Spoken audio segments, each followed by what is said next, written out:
L'inquiétude et l'angoisse se font sentir du côté du Bas-Rhin, où Lina a disparu il y a plus d'un mois. Une révélation d'un armurier fait froid dans le dos. C'était le 23 septembre dernier. Ce jour-là, aux alentours de 11h15, Lina, 15 ans, a disparu. La jeune adolescente se rendait vers la gare pour retrouver son petit ami Tao, 19 ans, à Strasbourg, mais n'a jamais pu monter à bord du train. La jeune fille, qui s'est volatilisée, a laissé place à tristesse et inquiétude du côté du Bas-Rhin. Déjà certaines hypothèses ont pu être exclues, notamment l'une concernant Tao, son copain. Grâce au téléphone de ce dernier, celui qui s'est rapidement trouvé dans le viseur de nombreux accusateurs, peut enfin souffler. Selon Le Parisien, le téléphone de Tao, lui, n'aurait pas borné dans le secteur à l'heure de la disparition de sa petite amie, de quoi témoigner de son innocence. Mais l'inquiétude reste intacte. Car depuis cette tragique disparition, près de Saint-Blaise-la-Roche, les habitants vivent dans la peur.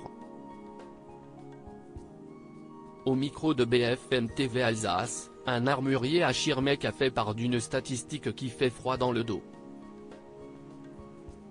En effet, le vendeur Frédéric Renard a constaté à peu près une augmentation de 30% de ventes sur les petites bombes anti-agression de type gel au poivre, lacrymogène. Il en aurait d'ailleurs, selon ses dires, vendu une vingtaine au cours des dernières semaines. D'habitude, il se limite à en vendre d'une soixantaine par an. Cette augmentation montre vraiment le stress que les gens peuvent avoir suite à ces événements derniers, fait-il savoir. Avant de conclure, toute personne exerçant une activité de promenade ou de jogging seule, dans notre secteur, s'est sentie dans l'obligation de devoir s'équiper pour se prémunir d'une agression. Des parents terrifiés. Cette hausse témoigne en effet du climat d'angoisse et de peur. Les citoyens sont en effet terrifiés alors que Lina n'a plus donné signe de vie depuis plus d'un mois. Cette disparition reste mystérieuse puisque personne n'a été arrêté jusqu'alors.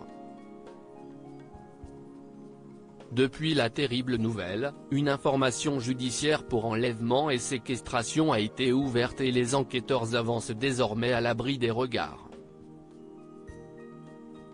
Mais les éléments sont peu nombreux et la théorie de l'enlèvement est celle qui prend le plus d'ampleur. D'où ce climat de méfiance et de peur dans la vallée de la Bruche. Et notamment les parents. Comment ne pas penser à sa propre progéniture après un tel drame?